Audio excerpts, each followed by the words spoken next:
Life, at times, can be a most curious thing. So curious, in fact, that sometimes even you yourself don't know how best to proceed in a particular situation. Is it worth keeping on fighting in order to climb to the top again and again?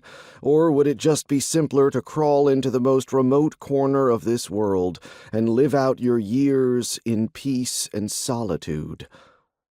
"We'll be arriving soon. You ready, young man?" asked the Imperial officer sitting opposite me, who was accompanying me to my new home. "Do I really have a choice?" I replied with a wry smile, glancing over at the soldier.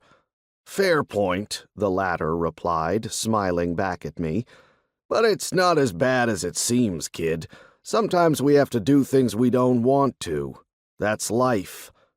He had a point. I really didn't want to have to listen to him lecturing me about duty.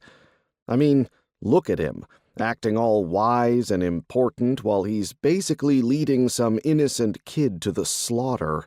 He knows full well that someone like me won't survive where we're going, but he's still doing what duty dictates and accompanying me so that I don't escape en route. If only he'd stop and think, just for a second. What if he found out who was really sat in front of him? How would he act then? He'd probably be left speechless in amazement and look as dumb as a fish that's been washed up on the shore, just opening and closing his mouth, and then... What'd happen then?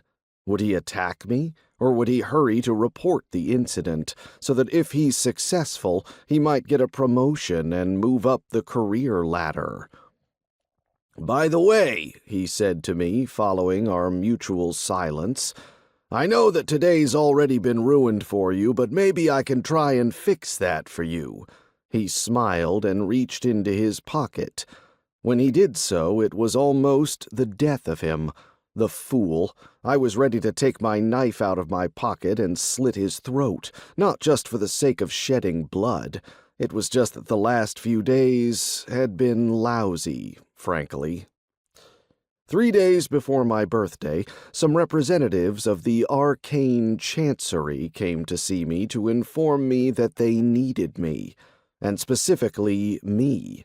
My father almost had multiple heart attacks in the first few seconds when he saw them, and with good reason.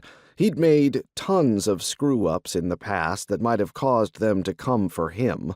My mother was shocked, too, so much so that she shut herself in her bedroom and pretended that she didn't exist. So when the senior official said that they'd come for me, my father literally gained 20 years of his life back. I couldn't have cared less. I even smiled, as at least something interesting was happening in my life. My life had been so jolly during those years that I was literally ready to turn myself in for a few murders. They would put me in jail, where things wouldn't be so boring as they were at home, I thought.